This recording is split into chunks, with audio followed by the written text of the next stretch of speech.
नमस्ते दोस्तों। मेरा नाम है निशान सक्सेना। मैं सुनाता हूँ कहानियाँ। स्वागत है आपका विदेशी कहानियाँ में। आज की कहानी वो असफलताओं से खेलता रहा। लेखक हैं जॉन गॉल्सवर्दी।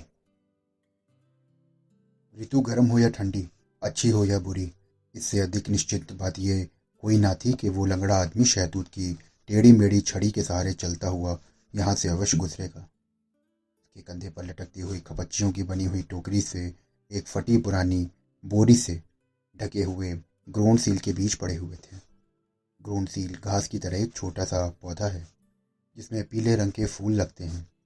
पालतू पक्षी इसके बीज का वो शौक से खाते हैं। खुम्बियों के मौसम में वो खुम्बियां भी अखबार में लपेटकर टोकरी के अंदर रख लेता है। उसका चेहरा सपाट और मजबूत था। उसकी लाल दाढ़ी की रंगत भूरी होती जा रही थी और झुर्रियां भरे चेहरों से उदासी टपकती थी, क्योंकि उसकी टांग में हर समय टीसें उठती हैं। दुर्घटना में उसकी टांगें कट गई थीं और अब सही सलामत टांगों से कोई 2 इंच छोटी है। टांग की पीड़ा और काम में असमर्थता उसे हर समय इंसान के नश्वर होने का एहसास दिलाती थी। शक्ल से वो संपन्न ना सही सम्मानित अवश्य दिखाई पड़ता था। ये उसका नीला ओवरकोट बहुत पुराना था। जुराबें, सदरी, टोपी निरंतर उपयोग से घिस पट गई थीं और बदलती हुई ऋतुओं ने उन पर स्पष्ट निशान छोड़े थे। दुर्घटना से पूर्व वो गहरे पानी में मछलियां पकड़ा करता था, लेकिन अब बेस वाटर के कस्बे में एक स्थान पर फुटपाथ के किनारे सुबह 10 बजे से शाम 7 बजे तक पालतू पक्षियों को खाना खिलाकर और उनका खाना बेचकर जीवन के भले बुरे दिन काट रहा था। राह चलती हुई सम्मानित महिलाओं में से किसी के मन में अपने पालतू पक्षी की सेवा का ख्याल आता तो एक आध पिनी के बीज उससे खरीद लेती।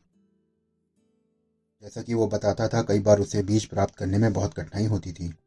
वो सुबह 5 बजे बिस्तर से उठता, भाग दौड़ में लंदन के देहात की ओर जाने वाली गाड़ी पकड़ता और उन खुले मैदानों में पहुंच जाता जहां केंद्री और अन्य पालतू पक्षियों की खुराक मिलने की संभावना होती थी। वो बड़ी कठिनाइयों से अपनी असमर्थ टांगों पर से धरती पर घसीटता था। प्रकृति का अत्याचार देखिए कि धरती जिस पर घास के बीज ढूंढता था बहुत कम शुष्क होती थी। प्रायः उसे सर झुकाकर कीचड़ और कोहरे में पीली छतरियों वाले छोटे छोटे पौधे इकट्ठे करने होते। वो स्वयं कहा करता कि कम पौधों के बीज सही सलामत मिलते थे, अधिकांश हिमपात के कारण नष्ट हो जाते थे। बहरहाल, जो भाग्य में होता है मिल जाता है। वो उसे लेकर गाड़ी के द्वारा लंदन वापस आता और फिर दिन भर के अभियान पर निकल कर खड़ा होता। सुबह से शाम तक परिश्रम के बाद रात में 10 बजे तक वो लड़खड़ाता घर की ओर चल देता। ऐसे अवसरों पर विशेषतः अनुपयुक्त परिस्थितियों में उसकी आंखें, जो कभी इस समुद्र की अज्ञात विशालताओं को देखने की विशेषता से वंचित न हुई थीं, आत्मा की गहराइयों में छुपे हुए स्थायी दुख का पता देती। उसकी ये स्थिति उस पक्षी से मिलती जुलती थी जो पंख काटने के बावजूद बार बार उड़ने का प्रयास कर रहा हो। कभी कभार जब ग्रोन सील के बीज ना मिलते, असमर्थ टांगों में शिद्दत की पीड़ा उठती या कोई ग्राहक नजर ना आता तो बरबस उसके मुंह से निकलता, कितना कठिन है ये जीवन। टांग की पीड़ा तो उसे सदा रहती थी, फिर भी वो अपने दुख ग्रोन सील बीज की कमी या ग्राहकों की लापरवाही की शिकायत बहुत कम करता था, इसलिए कि वो जानता था कि उसकी शिकायत करने पर कान धरने वाले बहुत कम होंगे। वो फुटपाथ पर चुपचाप बैठा या खड़ा रहकर गुजरने वालों को देखता रहता, बिल्कुल उसी प्रकार जैसे कि वो उन लहरों को देखा करता था जो उसकी नाव से आके टकराती थी। ये बताना बहुत कठिन है कि दिन भर फुटपाथ पर खड़े खड़े वो क्या सोचता था, मगर उसकी सोच पुराने युग से संबंधित हो सकती थी। हो सकता है वो गडोन के रेतीले किनारों के बारे में विचार करता हो या ग्रेन सील की कलियों के बारे में चिंतातुर, जो अच्छी तरह से खिलती ना थी। वो कुत्ते जो उसकी टोकरी देखते ही सूंघते और आगे बढ़ते बहुत बदतमीजी का प्रदर्शन करते थे। संभवतः उसे अपनी पत्नी की चिंता भी थी, जो गठिए के पीड़ाजनक रोग से ग्रस्त थी। भी वो मछेरा था, इसलिए अभी तक चाय के साथ हेरिंग मछली खाने की इच्छा होती थी। संभव है वो यही सोचता हो कि मछली कैसे प्राप्त करे। ग्राहकों की संख्या भी दिन ब दिन कम होती जा रही थी, और एक बार फिर टांग की पीड़ा की तीव्रता का एहसास।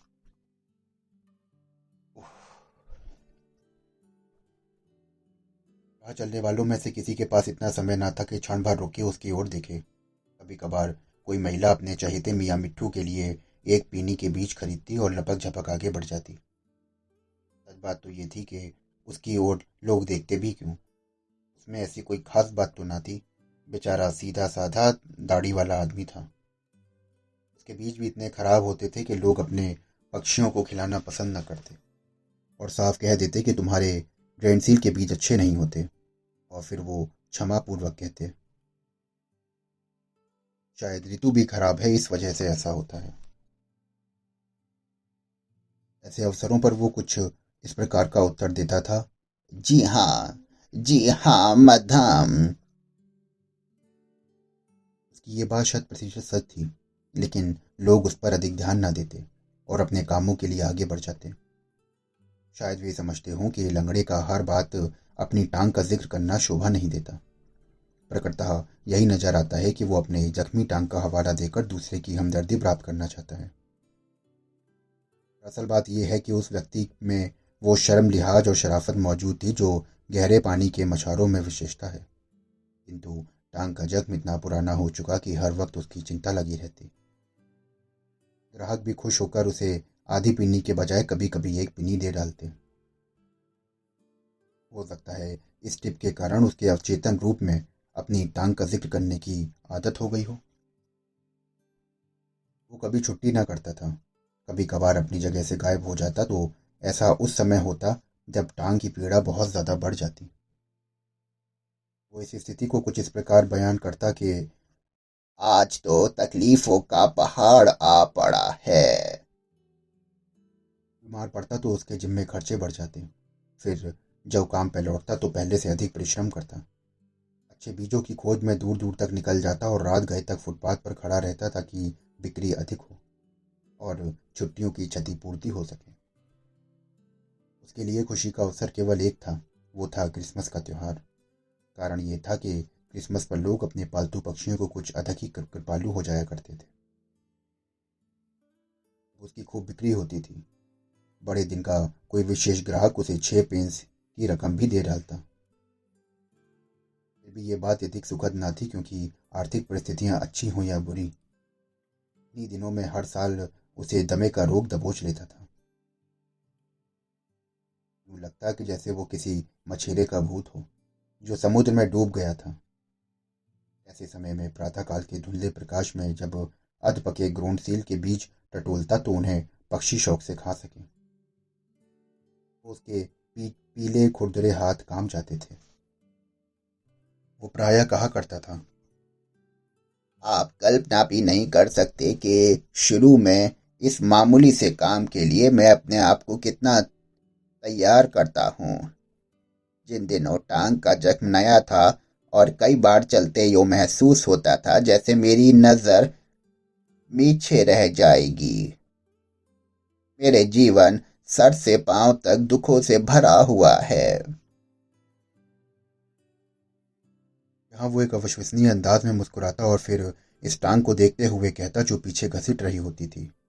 वो बड़े गर्वीले ढंग से कहता, आप देख रहे हैं ना, इसमें कोई जान नहीं रही, ये तो मर चुकी है। इसे देखने वाले किसी भी व्यक्ति के लिए ये जानना बहुत कठिन था कि इस गरीब अपंग को जीवन में क्या दिलचस्पी थी।